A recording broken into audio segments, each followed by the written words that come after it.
పరిశుద్ధుడైన తండ్రి, నమ్మదగిన దేవా, నీకు వందనాలు.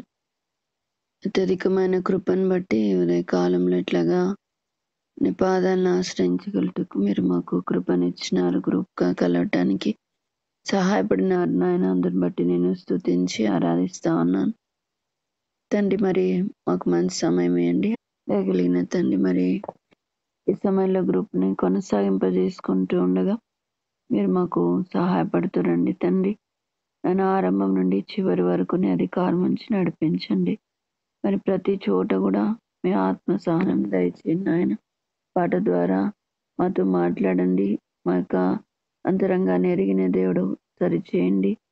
అలాగనే తండ్రి మరి వాక్యం ద్వారాను అన్ని చిత్తమైతే సాక్ష్యం ఉన్నట్లు కూడా సాయం చేయండి. మమ్మల్ని చూసుకొని సరి చేసుకోవడానికి కృపనిమ్మని వేడుకుంటున్నా. చివరి ప్రార్థనలోనూ మీరు మాకు సహాయం చేస్తురమని వేడుకుంటున్నా తండ్రి. మరి తెలుసు తెలియక చేసిన ప్రతి పాపం కూడా క్షమించి మీ సన్నిధి భాగ్యం మాకు సమృద్ధిగా అనుగ్రహించమని ప్రతిమాలతో యేసయ్య ఘనమైన నామంలో ప్రార్థిస్తున్నాను తండ్రి. చెడిపోతిని యేసుని గాయము రేపితిని. ఎరిగి చెడిపోతిని యేసుని గాయము రేపితిని. మోసపోతి నేను దృష్టి తొలగితి దాసుడా నన్ను చూడనివ్వు. మోసపోతి నేను దృష్టి తొలగితి దాసుడా నన్ను చూడనివ్వు. ప్రభు యేసు నా రక్షక నొసగు కన్నులు నాకు నిరతమునే నిన్ను చూడా. లెక్కాలేని మార్లు పడిపోతిని దిక్కులేని వాడనే నైతిని. లెక్కాలేని మార్లు పడిపోతిని దిక్కులేని వాడనే నైతిని. చక్కా చేసిన నేత్రాలు తెరచి గ్రక్కున నిన్ను చూడనివ్వు. చక్కా చేసిన నేత్రాలు తెరచి గ్రక్కున నిన్ను చూడనివ్వు. ప్రభు యేసు నా రక్షక నొసగు కన్నులు నాకు నిరతమునే నిన్ను చూడా. అల్ఫాయు నీవే ఓమేగాయు నీవే. అల్ఫాయు నీవే ఓమేగాయు నీవే. ప్రభు యేసు నా రక్షక నొసగు కన్నులు నాకు నిరతమునే నిన్ను చూడా. దేవుని మహాకృపను బట్టి నా బాల్యం నుండి దేవుని నమ్మిన తల్లిదండ్రులను దేవుడు నాకు ఇస్తూ వచ్చినాడు. నాకు 5వ సంవత్సరం అప్పుడు భక్సింగర్ సహవాసంలోకి తల్లిదండ్రులు ప్రవేశించడానికి దేవుడు అనుకూలపరిచినాడు. అప్పుడు అమ్మ నాకు తీసిన వాగ్దానం హగ్గై 2:23 నేను నేర్పరచుకున్నాను కనుక ఆనాడు నేను నిన్ను తీసుకుని ముద్ర ఉంగరమ్మగా చేతును. ఆ వాగ్దానం పట్టుకొని అమ్మ ఇప్పుడు ప్రార్థన చేస్తూ ఉండేవారు. తర్వాత కర్నూలు యెరూషలేం మందిరంలోని సండే స్కూల్ అక్కడి నుంచి అలా వెళ్తూ నేను వస్తూ ఉండేదాన్ని. తర్వాత కడప చిలమకూరులో నేను 7th 8th క్లాస్ ఆ మధ్యలో రక్షణ పొందాను. దేవుని సేవకులు తిమోతి గారి ద్వారా దేవుడు నన్ను సంధిస్తా వచ్చినాడు. ఆ తర్వాత నేను మళ్ళీ ఇంటర్మీడియట్ స్టేజ్కి వచ్చేసరికి ఇక్కడ గోదావరి సైడ్ ఇక్కడి నుంచి రావాల్సి వచ్చింది. రాయలసీమ నుంచి ఇటువైపు రావాల్సి వచ్చింది. భీమవరంలో అలా ఇంటర్ చదవడానికి దేవుడు కృప చూపిస్తూ వచ్చినాడు. ఎప్పుడైతే మళ్ళా ఇక్కడికి వచ్చినానో దేవునికి దూరం అయిపోయాను. కనీసం ఒక 5-6 సంవత్సరాలు ఆత్మీయత ఏం లేదు. మొత్తానికి విశ్వాసం అంతా పోయింది. దేవుని మీద ఆధారపడటం, దేవుని ఆనుకోవడం అనేదే పోయింది. కాబట్టి గోదావరి ప్రవాహం వల్లే నేను కూడా ఈ లోకంలో కొట్టుకుని వెళ్ళిపోతూ ఉన్నాను. ఆ టైంలో దేవుడు కనికరం గల దేవుడు, వాగ్దానం చేసిన దేవుడు, నమ్మదైన దేవుడు. నేను అపనమ్మకస్తురాలనైనా, నేను యోనా వలె దేవుని చేతిలో పారిపోవాలనుకుంటున్నా, ఆయన నన్ను విడిచిపెట్టలేదు. తగిన సమయంలో ఆయన గొప్ప కార్యం చేయడానికి పూనుకున్నాడు. ఇలాంటి పరిస్థితుల్లో తిరిగి నేను నశించుకోకుండా దేవుడు నన్ను ఎంత కృప చూపించినాడు. అన్న బ్రదర్ జయరాజ్ గారు మనకి బేతనీయ నిడదవుల్లో వాక్యం ప్రతి ఫిబ్రవరి నెలలో ఆయన వస్తూ మాట్లాడుతూ ఉండేవారు. అంతగా తెలియదు కానీ రాజమండ్రి నుంచి ఒకసారి అమ్మ వాళ్ళు నన్ను తీసుకుని వెళ్తే వాక్యం విన్నాను. ఆ తర్వాత దేవుడు నాలో నెమ్మదిగా కార్యం చేస్తూ వచ్చినాడు. దేవుడు వాక్యం ద్వారా నన్ను వాక్యం ద్వారా తిరిగి నన్ను కట్టినాడు, నన్ను మళ్ళీ పురుకొల్పినాడు. నా రక్షణ, నా ఆనందం అన్నీ కూడా నేను తిరిగి పొందుకున్నాను. పోగొట్టుకుపోయాను, దేవుడు అన్ని తెలియజేస్తూ వచ్చినాడు. తిరిగి నేను సరిచేయబడుతూ వచ్చాను. ఆ తర్వాత ఆత్మీయంగా నేను బలవంతరాలుగా నేను స్థిరపడడానికి నేను ఇద్దరికి రుణస్తురాలని, ఒకరికి అన్న జయరాజ్ అన్నకు, ఇంకొక అక్క సహోదరి మన బ్యూలా సిస్టర్, అక్క హిమ బిందు సిస్టర్, ఎఫ్సి బాబ్యూలా అక్కకి రుణస్తురాలు. ఎందుకంటే ఈ ఆల్మైటీ ప్రేయర్ గ్రూప్ అక్క ద్వారా దేవుడు బయలుపరిచి ఈ గ్రూప్ ఫామ్ చేయడానికి అక్కను సిద్ధపరిచినాడు, దర్శించినాడు, ఏర్పరచుకున్నాడు. ఈ గ్రూప్ అలాగా రావటం, ప్రతిదినం పరిశుద్ధులతో సహవాసం, ప్రార్థన, వాక్యం, వీటన్నిటిలో అంచెలంచెలుగా దేవుడు ఎదిగింపజేస్తా. ఏమి రాదు, ప్రార్థన రాదు, వాక్యం రాదు, ఏమి రాదు. ఏదైతే నేను నా స్టడీస్ లో 10th క్లాస్ వరకు నేను నేర్చుకున్నాను ఆత్మీయత, అదొక్కటే నిలబడింది, ఏమి అంత లేదు ఎక్కువ. ఇప్పుడు నేను బాధపడుతున్నాను ఏంటంటే అప్పటి నుంచి నేను బైబిల్ చదవటం, దేవునికి దగ్గరగా ఉండటం, ఆత్మీయంగా ఎందుకు ఎదగలేకపోయాను, ఎందుకంత టైం వేస్ట్ అయింది. ఇన్ని సంవత్సరాలు నా నా స్టడీస్ కోసం, నా జాబ్స్ కోసం నా ప్రయత్నాలే ఉన్నాను, కానీ దేవుని మీద నేనేం ఆధారపడదు. ఎందుకు అలా చేశాను అని నేను బిజీ లైఫ్, షెడ్యూల్ లైఫ్ లాగా అయిపోయాను. నేను ఎప్పుడు మంచి ఉన్నత స్థానంలో ఉండాలి, బాగా చదవాలి, మంచిగా సంపాదించాలి, స్టేజ్ లో ఉండాలి, ఇదే దృక్పథం ఉండేది. కానీ దేవుని ఎడల ఆసక్తి, ఆయన ఎడల ఏం ఉద్దేశించుకున్నాడు, నేను ఏమవ్వాలని ఆయనకి ఇష్టం, ఎందుకు నన్ను భూమి మీద తీసుకొచ్చినాడు, ఏ ఉద్దేశం నన్ను తల్లి గర్భంలో జ్ఞాపకం చేసుకున్నాడు, ఏ ఉద్దేశంతో భూమి మీద నన్ను బ్రతికిస్తున్నాడు, అనేకమైన ప్రమాదాలలో కూడా ఎలాగ నన్ను తప్పించి కాపాడుతున్నాడు. ఈ ఉద్దేశాలు నేను ఎరగక సమయం అంతా వృధా పడతాను. దేవుడు కరుణా సంపన్నుడు, దయా కలిగిన దేవుడు, నమ్మదగిన దేవుడు. ఆయన విడిచిపెట్టలేదు కానీ తిరిగి నన్ను సమకూరుస్తూ వచ్చినాడు. గ్రూప్స్ లో దేవుని ప్రజల్లో దేవుని ప్రేమను, ఆప్యాయతను, వారి ఆసక్తిని, వీటన్నిటిని నేను గమనించాను. ప్రతిదినం సహవాసం, ఎదుగుతూ అలాగా వాక్యం చదవటం, అలాగా ధ్యానించటం, ప్రభు కొరకు సాక్షిగా ఉండటానికి దేవుడు నాకు సహాయం చేస్తున్నాడు. ఆ తర్వాత 2000 కరోనా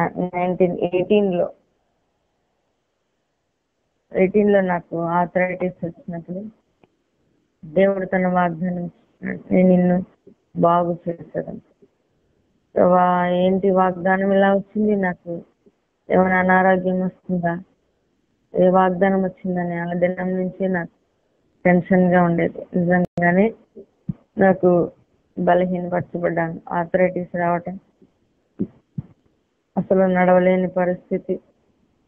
ఇంకా నా పని అయిపోయిందని అనుకున్నాను. వాగ్దానం చూస్తే సేవ గురించి బలమైన వాగ్దానాలు ఉన్నాయి. పాడైన స్థలాలను కడతావు, పునాదులను. తర్వాత నేను నేర్పరచుకున్నాను, నువ్వు నా సేవకుడివి, భయపడకు, నిన్ను నురిపిడి రానుగా నేను నిన్ను చేసేదని. పాడైన స్థలాలు పునాదులన్నీ నువ్వు కడతావు. ఈ వాగ్దానాలే ఉన్నాయి. నేనేమో అనారోగ్యంతో ఉన్నాను, కనీసం నడవలేని స్థితిలో ఉన్నాను. ఏంటి నా పరిస్థితి, ఈ వాగ్దానాలు ఏంటి, ఏమైపోయినాయి, ఇంకా నా పరిస్థితి ఇంతేనా అని అనుకుంటూ ఉన్నాను. కానీ ఆయన తలంపులు ఎంతో ఉన్నతమైనవి. ఎంతో నేను కరోనా టైంలో 2 years లో కూడా చాలా సఫర్ అయ్యాను. కరోనా నన్ను అంటుకోలేదు కానీ, నాకు రాలేదు కానీ ఈ ఆర్థరైటిస్తో నేను చాలా బాధపడేదాన్ని. ఆ పెయిన్స్, జాయింట్ పెయిన్స్ వచ్చేది. కనీసం ఇంకా బెడ్ మీదే అలాగే పడుకొని ఉండేదాన్ని. మా కుటుంబీకుల అమ్మ, సహోదరులు అందరూ వేరే నాకు హెల్ప్గా సహాయపడుతూ ఉండేవారు. రాత్రంతా వాళ్ళందరూ నిద్రపోతుంటే నేను ఒక్కదాన్ని మేల్కొని బెడ్ మీద కన్నీళ్లు కారుస్తూ ప్రార్థన చేస్తూ ఉండేదాన్ని. ఈనాడు ఒక రాత్రంతా కూడా నేను ప్రార్థన చేసినట్టు నాకు గుర్తులేదు. దేవుడు ఆ శ్రేష్టమైన సమయాన్ని ఇచ్చినాడని నేను చెప్పగలను. ఆ టైంలో పడుకొని నేను ప్రార్థన చేస్తూ ఉంటే తెల్లారిపోయేది. తర్వాత మా అమ్మ గమనించేది, పడుకోలేదన్నమాట.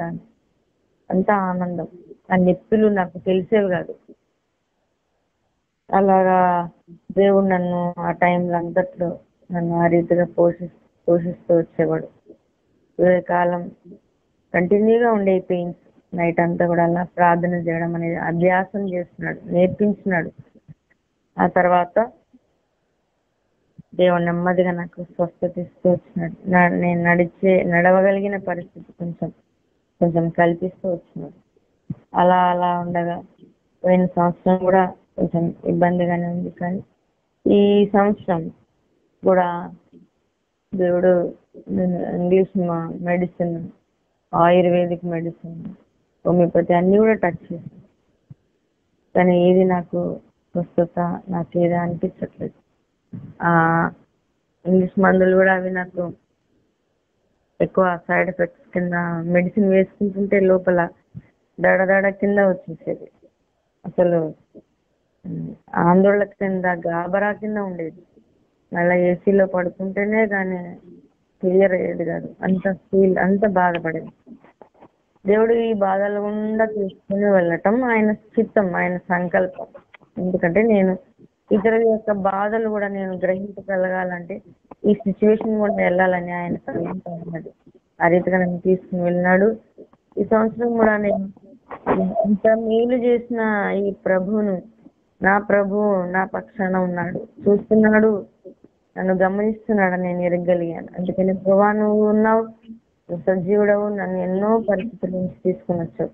కాబట్టి నేను కంప్లీట్ గా నీ మీద ఆధారపడుతున్నాను. ఒక మెడిసిన్ వేసుకోను, నువ్వే నన్ను బాగు చేయగలేవు. ఎందుకంటే నాకు వాగ్దానం ఇచ్చినావు, నేను నిన్ను బాగు చేసేది.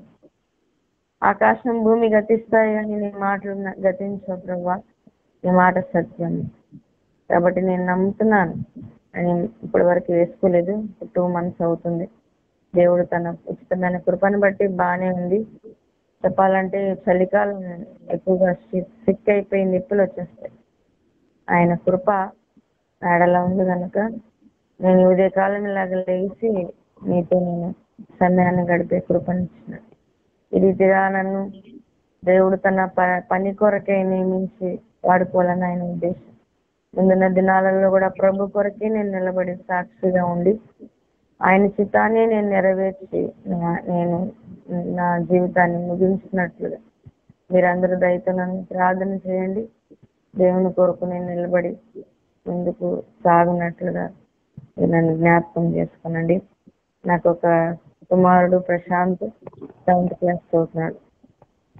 బ్రదర్ నేను కూడా ఫిజియోథెరపీ చేస్తాను. దయచేసి నా కుటుంబం కొరకు ప్రార్థించండి. పత్రిక 12వ అధ్యాయం మొదటి 2 వచనాలు మధ్యలో ఒక మాట, విశ్వాసమునకు కర్తయు దానిని కొనసాగించువాడునైన యేసు వైపు చూచుచు. విశ్వాసమున కర్త అంటే కింద ఏమని రాస్తున్నారు, విశ్వాసమునకు సేనాధిపతి అంటే మెయిన్ అతను అని అర్థమవుతుంది. సైన్యములకు అధిపతి యొగు యెహోవా అని అంటాం కదా, కాబట్టి అట్లాగా విశ్వాసమునకు కర్త, మెయిన్ విశ్వాసానికి సైన్యాధిపతి వంటి వాడు ఎవరంటే మన ప్రభు అయిన యేసుక్రీస్తు. అయితే దానిని కొనసాగించువాడును అయినటువంటి యేసు వైపు చూస్తూ, అంటే విశ్వాసాన్ని కొనసాగింపజేస్తాడు మన ప్రభు. మనము ఏదైతే ప్రభునందు మెయిన్ ముఖ్యంగా మనము రక్షించబడ్డం అనేది అది మొట్టమొదటగా మనం విశ్వసించడం. అసలు రక్షణ ఎక్కడి నుంచి ఏ రోజు నుంచి స్టార్ట్ అయింది అంటే మనం చెప్తాం ఏంటంటే, నేను ఒక దినాన యేసు ప్రభుని నా సొంత రక్షకునికి అంగీకరించినాను, నేను ఆయన యందు విశ్వాసం ఉంచినాను అంటాం కదా. ఆ దినము నుంచి మనము దేవుని బిడ్డగా ఉన్నట్టు లెక్క అన్నమాట. అంటే ప్రభు ఆ విశ్వాసమును మనము కొనసాగింపజేయాలి, అది ఇంపార్టెంట్. నీతిమంతుడు చూడండి, గలతీయులకు రాసిన పత్రిక 2వ అధ్యాయం 16వ వచనము చివరి లైన్లో మనం ధర్మశాస్త్ర సంబంధమైన క్రియల మూలమున కాక క్రీస్తునందలి విశ్వాసం వల్లనే నీతిమంతులముగా తీర్చబడుటకై, అది చాలు మనకి. అంటే మన క్రియలు మనల్ని నీతిమంతులుగా చేయలేదు, అది బాగా గుర్తుపెట్టుకోవాలి. అంటే మనము ఏదో నీతి క్రియలు అవి చేసి మనం నీతిమంతులం అవ్వలేదు, అలా ఎవరు కాలేరు కూడా. అర్థమైందా? అంటే మానవుడు పుట్టుకతోనే పాపి, ఆదాము అవ్వల నుంచి పాపం అనేది సంక్రమించు, కాబట్టి మనం నీతిమంతులుగా ఉండలేము, అది అసంభవం. అందుకే ధర్మశాస్త్రం ఎవరు కూడా నెరవేర్చలేరు, ఎవరు కంప్లీట్గా నెరవేర్చలేదు. అది ప్రభు అయిన యేసుక్రీస్తే కంప్లీట్గా నెరవేర్చిన వారుగా ఆయన ఉన్నారు. కాబట్టి క్రియల వల్ల మనం ఎట్టి పరిస్థితుల్లో నీతిమంతులము అవ్వలేము. కానీ దేనివల్ల మనం నీతిమంతులుగా తీర్చబడినామంటే కేవలం మనం విశ్వాసం ఉంచినాం. అంటే యేసునందు విశ్వాసం ఉంచటం వల్ల మనం నీతిమంతులమైనాం. ఏమని విశ్వాసం ఉంచినావు? ఆయన దేవుడు, ఆయన నా కోసం చనిపోయినాడు, ఆయన దగ్గర నేను క్షమాపణ అడిగితే నేను పరిశుద్ధపరచబడతాను, నేను నీతిమంతురాలనే అవుతాను, ఆయన రక్తమే నన్ను శుద్ధి చేస్తుంది అని మనం నమ్మినాం అంతే. అది నమ్మి ప్రభు దగ్గర మనం క్షమాపణ అడిగినాము, ఆయన దేవుడని విశ్వసించి పరిశుద్ధాత్మ దేవుడు మనల్ని ఒప్పింప చేసినప్పుడు మనము నమ్మి ప్రభు దగ్గర క్షమాపణ అడిగినప్పుడు ప్రభు మనల్ని క్షమించినాడు, క్షమించి మనల్ని పవిత్రపరిచినాడు. ఏది కనపడలేదు దేవుడు, యేసు ప్రభు కనపడలే, రక్తం కనపడలే, కానీ మనము నీతిమంతులమైనమా లేదా? పరిశుద్ధపరచబడినామా లేదా? పరిశుద్ధపరచబడినాం అంతే కదా. రక్షించబడడం కంటే ముందున్నటువంటి యొక్క పాపం గురించి నిన్ను వెంటాడుతున్న పరిస్థితి ఎప్పుడైతే నువ్వు రక్షించబడినావో ఎంతో తేలికైపోయింది. ప్రభు రక్తంలో కడగబడినావు, శుద్ధి చేయబడినావు, దేవుని బిడ్డవైనావు. ఇది ఎట్లా జరిగింది? నీ కళ్ళ ముందు కనపడలే కదా, ఎట్లా జరిగింది? తండ్రి నమ్మదగిన విశ్వాసం వల్ల. అర్థమైందా? కనబడట్లేదు కానీ మనం నమ్ముతాం. అంటే నమ్మటం వల్ల ఏమైపోయినాం మనం? అంటే ఏమి నీకు కళ్ళ ముందు కనపడలే కానీ నువ్వు నమ్మినావు, నీ తండ్రి నిన్ను క్షమించినాడు, ఆయనే నీ కొరకు ప్రాణం పెట్టాడు, నువ్వు నమ్మి ఆయన దగ్గర ప్రార్థన చేసినావు, ఆయన క్షమించినాడని కూడా నువ్వు నమ్మడం వల్ల ఏమైపోయింది? నీతిమంతుడు అయిపోయినావు. అంటే నువ్వు ఏ నీతి క్రియ చేయలే. అందుకని ఇక్కడ చూడండి, ఎఫెసీయులకు రాసిన పత్రిక 2వ అధ్యాయం 2:8 క్రియది కాదు, ఇది దేవుని వరం. కాబట్టి క్లియర్ గా చెప్తాడు, మీరు విశ్వాసం వల్లే, కేవలం ఆయన నమ్మటం వల్లనే మీరు ఏమైపోయినారు? నీతిమంతులుగా చేయబడి ఆయన కృప ద్వారానే. అంటే దేవుడు ఏం మాట్లాడుతున్నాడు? ఇక్కడ ఏమంటున్నాడు? మనం విశ్వాసం ద్వారా కృప చేతనే మనం రక్షించాం. అంటే ఏం పని చేయలేదు. అది బాగా గుర్తుపెట్టుకోండి. నువ్వు నీ సొంత పని ద్వారా నువ్వు నీతిమంతునివి అవ్వలేదు. నువ్వు సొంత క్రియల వలన నువ్వు దేవుణ్ణి ఇక నీ పాపాన్ని పోగొట్టుకోలేదు. నీ కర్మ జన్మ పాపాలు క్షమించబడలేదు. ఒక కొరడా దెబ్బ నువ్వు తినలేదు, ఉమ్మి వేయించుకోలేదు, నువ్వు రక్తం కార్చలేదు, మేకులు కొట్టించుకోలేదు, నీ తలకు ముళ్ళ కిరీటం పెట్టబడలేదు. నీవు చేతితో చేసిన ప్రతి పాపం కొరకే నీ చేతులకు కొరడా దెబ్బ పడలేదు. కానీ క్షమాపణ అడిగినావు. ప్రాయశ్చిత్తము దేవుడు యేసు ప్రభు జరిగించి నీకు క్షమాపణ ఇచ్చినాడు. అంటే ఆయనలో ఏ పాపం లేదు, కానీ నీకు జరగాల్సిన ప్రాయశ్చిత్తం అంటే తెలుసు కదా, పాపం నాకు శిక్షను ప్రాయశ్చిత్తం. ఆ ప్రాయశ్చిత్తం ఆయన చేసి నీకేమిచ్చినంటే పరిశుద్ధత ఇచ్చినాడు, నీకేమిచ్చినంటే క్షమాపణ ఇచ్చినాడు. ఇది కేవలం ఆయన ఉచితమైన కృప. అందుకే విశ్వాసం ద్వారానే కృప చేతనే మీరు రక్షించబడినారు. అంటే దేవుని కృప అంటే ఏంటంటే దేనికి మనము పాత్రులము కాదో, మనం నీతిమంతులు అవడానికి ఎట్టి పరిస్థితుల్లో కుదరదు అనమాట.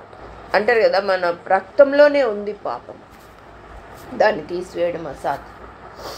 అట్లాంటిది ప్రభు జరిగించిన ప్రాయశ్చిత్తమును బట్టే మనము పరిశుద్ధపరచబడ్డాం. ఆయన యొక్క పవిత్రమైన రక్తం తెలుసు కదా, యేసు రక్తం ప్రతి పాపము నుండి మనల్ని పవిత్రులుగా చేస్తుంది. కాబట్టి ఆ రీతిగా కేవలం విశ్వాసం ద్వారానే మనము నీతిమంతులుగా తీర్చబడినాం. ఇదే గలతీలో ఇంకొక మాట చూద్దాము. 3వ అధ్యాయము 11వ వచనము చివరి లైన్. ఏలైనగా 3:11 చివరి. ఏలైనగా నీతిమంతుడు విశ్వాసం మూలంగా జీవించాడు. కాబట్టి ఇప్పుడు నీతిమంతులమైనటువంటి మనము విశ్వాసం మూలంగానే మనం జీవించాలి. అంటే ఎప్పుడైతే మనం ఎట్లా ఇప్పుడు అంటే మామూలుగా మనం ఫ్రీగా మాట్లాడుకున్నాము. ఇప్పుడు మనం ఎట్లా నీతిమంతులమైన మనం మన క్రియల వల్ల కాదు, ప్రభువు మీద మనం నమ్మిక ఉంచినాం. ఆ నమ్మిక ఏం చేసిందంటే మనల్ని పాపమంతా పోగొట్టి మన పరిశుద్ధులుగా చేసింది, నీతిమంతులుగా చేసింది. అంటే ఎక్కడ జరగని కార్యం ఇది. లోకంలో చూస్తే అన్యులు ఆ పరిశుద్ధత కొరకు ఏం చేస్తున్నారంటే, ఆ పాపం పోగొట్టడం కొరకు ఏం చేస్తున్నారంటే ఉపవాసాలు ఉండి మోకాళ్ళ మీద మెట్లెక్కుతారు పరిశుద్ధత కొరకు. అంటే పాపం పోవాలి, కొరడాలతో వీపు మీద కొట్టుకుంటారు వాళ్ళు చేసిన పాపం కొరకు. ఎట్లా పోవాలా అంటే మనసులో శాంతి లేదు వాళ్ళకి, కనుక వాళ్ళతో కొరడాలతో కొట్టుకుంటున్నారు. ఎట్లా అంటే అట్లా వాళ్ళకి హింసించుకుంటా ఉన్నారు. ఎంతో అంటే పుణ్యక్షేత్రాలు పోతున్నారు, తర్వాత పుష్కరాల్లో నీళ్ళలో మునుగుతున్నారు. చనిపోతామని తెలిసి కూడా, ఆ రద్దీలో ఏమైపోతామో తెలిసి కూడా నూరా అడిపోయి మునుగుదా. ఎందుకు ఆతృత మనిషికి అనంటే పాపాన్ని వదిలించుకోవడం. అంటే వాడికి తెలుసు పాపం ఉన్నంతగా అది మనశ్శాంతికి ఉంచదు, చనిపోయినా కూడా అది నరకానికి తీసుకెళ్తుంది. మోక్షం అనేది మనకు రాదని వాడికి తెలుసు కనుక వాడు ఏం చేస్తా ఉన్నాడంటే పాపములు పోగొట్టుకోవడానికి ప్రయాసపడుతున్నాడు. ఎన్నో క్రియలు, దాన ధర్మాలు, ఇంకెన్ని పుణ్య కార్యాలు అన్నీ చేస్తున్నాడు, కానీ వాడి పోవటంలే. అర్థమవుతుందా? కొంతమంది అయితే వాళ్ళ ఇల్లు వాకులు అమ్ముకొని కూడా చేసుకుంటున్నారు, కానీ పోవటంలే. కానీ యేసు రక్తమే మనల్ని పరిశుద్ధపరచగలదు. అది చాలా సింపుల్. ఉచితముగా మనం ఏమైనా డబ్బు క్రయం చెల్లించినామా పరిశుద్ధులు అవడానికి? ఏం లేదు కదా, కేవలము ఉచితముగానే ఆ రక్షణ మనకు వచ్చింది. ఇప్పుడు ఇంతమంది మనుషుల్లో నీ దగ్గరికి ఎట్లా వచ్చింది? అది వాళ్ళ పక్కనింటోళ్ళే అట్లా చూస్తుంటే వాళ్ళు విగ్రహారాధన మన కళ్ళ ముందే చేస్తున్నారు, కానీ వాళ్ళకి విడుదల లేదు, వాళ్ళకి మనశ్శాంతి లేదు, నెమ్మది లేదు. వారు చనిపోతే దేవుని దగ్గరికి వెళ్తారనే నిరీక్షణ లేదు. కేవలము ఉచితమైన ఆయన కృపను బట్టే ఇంత గొప్ప రక్షణ మనం పొందుకున్నాం. విశ్వాసం ద్వారా అది గుర్తుపెట్టుకోండి. ఇక దేవుడు ఏమంటున్నాడంటే, నువ్వు నమ్మినావు గనుక నేను నిన్ను నీతిమంతునిగా తీర్చాను. నువ్వేం చేయలేదు, నీతిమంతునిగా చేశాను. కాబట్టి నా బిడ్డ నీతిమంతునిగా చేసినాను. ఇప్పుడు ఇలాగా నువ్వు జీవించాలంటే ఇదే విశ్వాసంతో నువ్వు జీవించాలి. విశ్వాసము, అందుకే ఇందాక చదివింది, విశ్వాసం నాకు కర్తయు దానిని కొనసాగించువాడైన యేసువైపు. అంటే నీలో మొదట్లో స్టార్ట్ అయింది కదా విశ్వాసం, రక్షణ దినాన. దానిని నువ్వేం చేయాలంటే కొనసాగింపజేసుకోవాలి. ఆ కొనసాగింప చేయు వాడైన యేసుపై. అర్థమవుతుందా? నీకు నువ్వు కొనసాగింప చేసుకోలేవు అని కూడా నీకు అర్థమవుతుందా? నువ్వు చేయాల్సిన ఒక సింపుల్ థింగ్ ఏంటంటే, నీ విశ్వాసం నువ్వు కొనసాగింప చేసుకోవాలంటే యేసు వైపు చూడాలి. యేసు వైపే చూడాలి. ఆయన వైపు నువ్వు చూసినంతకాలం విశ్వాసంలోకి తొలగిపో. అందుకే చెప్తాను నేను, నీకు ఏదైతే వాగ్దానం ఇచ్చినావో, వాగ్దానం దేవుడు నీకు ఇచ్చినాడో అది పట్టుకొని నువ్వు పోయినావు చదువుకోవడానికి. దాని యందు నువ్వు విశ్వాసం ఉంచినావు, దాన్ని పట్టుకొని ఆరంభించినావు. నువ్వు దానిని అంతవరకు కొనసాగింపజేయాల. ఏదైనా కార్యారంభము కంటే కార్యాంతము ముఖ్యం. ఎంతోమంది ఆరంభించినారు కానీ అంతవరకు రీచ్ అవ్వలేదు. కొంతమంది రీచ్ అయ్యారు. నువ్వు ఎప్పుడు అది రీచ్ అవుతావు అంటే, నీ విశ్వాసమును కొనసాగించువాడైనా యేసు వైపు చూడు. యేసు వైపు చూడడం అంటే ఏమని అర్థం? సింపుల్గా బైబిల్ చదువుకోవడం, ప్రార్థన చేసుకోవడం, ఆయన సన్నిధికి వెళ్ళడం, ఆయనతో సహవాసం కలిగి ఉండడం. నాన్న టోటల్గా చెప్పాలంటే బైబిలు, ప్రార్థన, మందిరం వెళ్ళడం అంటే ఏంటంటే దేవునితో నువ్వు సహవాసం కలిగి, ఎప్పుడు ఎంతకాలం నువ్వు అది సహవాసం కలిగి ఉంటావో అంతకాలం నీ విశ్వాసము కొనసాగుతూనే ఉంటుంది. యేసు వైపు చూడక లోకం వైపు, మనుషుల వైపు, ఇహలోకపు సుఖభోగాల వైపు, మన ఆశల కొరకు మనం చూసినంత కాలం విశ్వాసం కోల్పోతాం. విశ్వాసం కోల్పోతే ఇంక మొత్తం సున్నా అయిపోతుంది. వాగ్దానాలన్నీ సున్నా అయిపోతాయి. మనకు నమ్మిక ఉండదు కదా. ఇంకా నమ్మిక లేనప్పుడు ఏదైనా జరగదు. సింపుల్గా చెప్పాలంటే నమ్మిక లేకపోతే నువ్వు పరలోక రాజ్యం కూడా ప్రవేశించవు. మాట చూపిస్తుంది చూడండి, హెబ్రీయులకు రాసిన పత్రిక 3వ అధ్యాయము. ఇశ్రాయేలీలు కనాను వరకు వచ్చినారు. ఆ బార్డర్స్ వరకు వచ్చినారు. ఎంత ప్రయాస అసలు! ఐగుప్తు నుంచి రావడం అంటే ఎన్ని తెగుళ్ళు! అదంతా దాటుకొని మరణపు దూత అంట, వాళ్ళ జ్యేష్ఠ సంతానం కూడా చంపేసి ఎంతో ప్రయాసతో వచ్చినారు. ఎర్ర సముద్రం దాటినారు. ఇవన్నీ చేసుకుంటూ వచ్చినారు. బార్డర్ వరకు వచ్చినారు కానీ లోపలికి వెళ్ళలేకపోయినారు. ఈ కారణం ఏంటంటే అక్కడ రాస్తున్నాడు 3వ అధ్యాయం చివరి వచనం 19, అవిశ్వాసము చేతనే ప్రవేశించలేకపోయారు. కాబట్టి ఈ అవిశ్వాసం మన జీవితంలో రాకుండా చూసుకోవాలి. ఎప్పుడు అవిశ్వాసం వస్తుందంటే ప్రభు వైపు చూడు. అసలు అనేక పాపములు చేయడానికి కారణం, మనకు అశాంతి రావడానికి కారణం, మనము ఎట్లు కొట్టుకొని పోతున్నాము మనకు తెలియకపోవడానికి కారణం ఏంటంటే మన దృష్టి దేవుని మీద, యేసు ప్రభు వైపు లేకపోవడం. ఎప్పుడైతే విశ్వాసం కోల్పోతామో ఒక చోట ఉంటుంది, విశ్వాసము కోల్పోయిన ఓడబద్దలైన వారి వలె అనే కదరా 1 తిమోతిలో అనుకుంటా. అంటే ఓడ బద్దలైపోతే ఎట్లుంటుంది? సముద్రంలో ఎటు కొట్టుకోపోతావో తెలియదు, ఏమైపోతావో తెలియదు. ఇంకా సముద్రంలో ఇక అట్లా ఉంటే, ఓడ అంటే సముద్రంలో నడుస్తుంది. అట్లా ఉంటుంది అన్నమాట మన పరిస్థితి. ఏది విశ్వాసం లేకపోతే ఎక్కడ పోతామో ఎక్కడ మునిగిపోతామో. కాబట్టి ఆ విశ్వాసం అనేది నువ్వు కాపాడుకో. దాన్ని కొనసాగింప చేయాలంటే ప్రభు వైపు చూడు. ప్రభు వైపు చూడంటే ఇంతే. ఇప్పుడు నువ్వు బైబిల్ చదువుతావు, ఏదో అలవాటుగా ఆచారంగా చదవద్దు. నువ్వు ఖచ్చితంగా దేవుడు నీతో మాట్లాడాలనే నువ్వు మనం ఆయన దగ్గరికి పోవాలి. ఏం స్టోరీ ఏం జరుగుతుంది కాదు మనకు కావాల్సిండదు. ఆ స్టోరీ ద్వారా నీతో దేవుడు ఏం మాట్లాడాలనుకుంటున్నాడు, నీలోని పాపం ఏం చూపిస్తున్నాడు, లేకపోతే నువ్వు ఏ మార్గంగా వెళ్ళాలని చూపిస్తున్నాడు, లేకపోతే నీ యొక్క భవిష్యత్తు ఏమని చూపిస్తున్నాడు. ఖచ్చితంగా మాట్లాడతాడు. ఆయన ఎట్లా ఉంటాడంటే ఎప్పుడెప్పుడు నీతిమంతుల వైపు ఆయన చెవులొగ్గి ఉంటాడంట. చూద్దాం ఆ మాట కూడా. 1 పేతురు పత్రిక 3వ అధ్యాయము 12వ వచనం. అది ఆయన చెవులు ఎట్లున్నాయి నాన్న? వారి ప్రార్థనల వైపుగా ఉన్నాయి. అంటే వారి ప్రార్థన చేస్తూ ఉంటే ఎట్లున్నాడు ఆయన? అట్లాగా ఆయన వాళ్ళ వైపే పెట్టుకున్నాడు. అంటే ఎంత ఇంట్రెస్ట్గా ఆయన ప్రార్థన వినేవాడు. ఆయన ఎప్పుడు త్రోసివేడు. యేసయ్య అని నువ్వు ఏ స్థలంలో ఉండి మనస్ఫూర్తిగా పిలిచినావో అక్కడ ప్రత్యక్షమవుతాడు. నా నామమున ప్రార్థించిన వారందరూ కూడా రక్షించబడతారని చెప్పినాడు. ఆయన మాట పొల్లుస్తున్నా కూడా తప్పిపో. ఏ క్షణాన్ని నువ్వు ఏ స్థితిలో ఉన్నా కూడా మర్చిపోవద్దు, ఆయన పిలిస్తే పలికేది. విశ్వాసముతో ఆయన దగ్గర నువ్వు చిన్న ప్రార్థన నువ్వు చేసి ఆయన అడిగినట్లయితే ఆయన దేవుడు నీ యొక్క ప్రార్థన ఆలకించేవాడుగా ఉంటాడు. కాబట్టి నువ్వు ఏ స్థితిలో ఉన్నా కూడా నువ్వు దేవునికి సమీపంగా రా. మెయిన్గా బైబిల్ చదివినప్పుడు దేవా నువ్వు నాతో మాట్లాడు. ముఖ్యంగా నీ సొంత స్నేహితునిగా అనుకో. ఇంకా ఆయన కంటే మించిన స్నేహితుడు అనేవారు ఎవరు లేరు. ఆ శాశ్వతమైన ప్రేమ ఎక్కడి నుంచి నీకు రాదు. అక్కడ ఆ ప్రభుని అంత స్నేహితునిగా నువ్వు ఫీల్ అవ్వు. అతను కూడా ఎట్లా అంటే అంత వినాలా, నీతో మాట్లాడాలా అని ఉంటాడు. ఇంకొక మాట చూస్తా, పరమగీతం 2వ అధ్యాయము 14వ వచనం. అంటే ప్రభువు మన ఎడల అట్లా కలిగి ఉన్నాడు. నీ స్వరం వినిపించు, నీ ముఖం నాకు మనోహరం, నీ స్వరము నాకు వినబడనిమ్ము. అంటే నువ్వు మాట్లాడు వింటా. చూసావా, దేవుడు మాట్లాడడానికి సిద్ధంగా ఉన్నాడు, నువ్వు మాట్లాడితే వినడానికి కూడా సిద్ధం.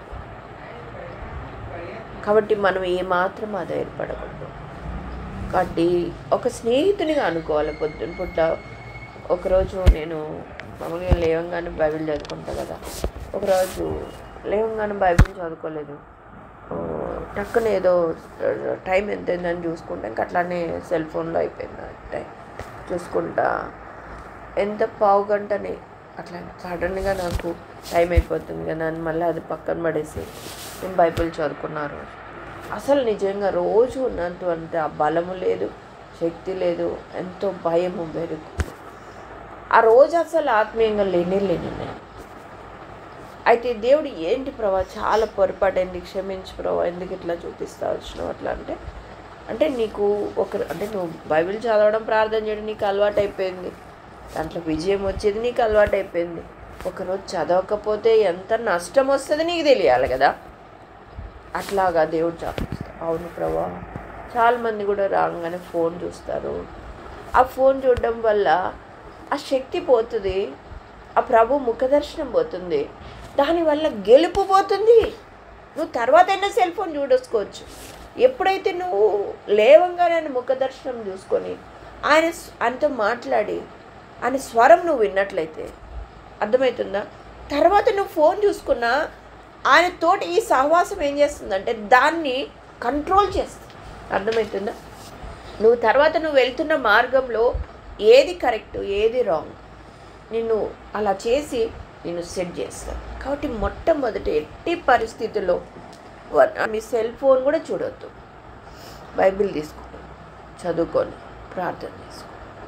దేవుడు ఎట్లా చేసుకోవాలో, బైబిల్ ఎట్లా చదవాలి, ఆయన నాతో పాటు మాట్లాడాలంటే కొద్దిగా ముందుగానే ప్రార్థన చేసుకొని మనస్ఫూర్తిగా క్షమాపణ అడిగి, ఈ పాపం మోకాల మీదకే క్షమాపణ అడిగి అంటే క్షమించడానికి నమ్మిక నీకు కలిగినప్పుడు ఇప్పుడు మాట్లాడు, నా తప్పు నాకు తెలియపరచు, నా భవిష్యత్తు నాకు తెలియదు.